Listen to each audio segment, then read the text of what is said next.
Kwento ng trail na nauhaw lahat. Maliban sa isa, nag-trail kami magbabarkada. Pagdating sa trail site, lahat masaya pa. May tubig, may baon, may energy. Kumain muna kami, kwentuhan, tawanan. Walang kamalay-malay, darating ang tagtuyot. Pero bago ko continue mag-comment ka naman kung taga saan ka para mabati naman kita. Tapos like mo na rin at mag-subscribe ka na sa channel ko. Game na. After ilang kembot sa trail, isa-isa nang nauubos ang tubig ng tropa. Mainit. Matindi ang akyatan. Ako lang natira na may tubig.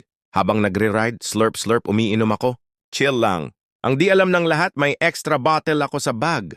Sabi nila, "Uy, pre, bakit may plastic bottle ka pa?"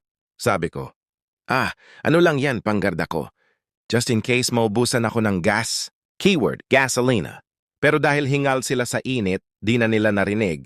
Ngayon eto na, iniwan ko yung bag ko sa gilid. Yung isa kong kasama akmang uhaw, nakita ang bote. Walang tanong-tanong, inom! Sabay sigaw.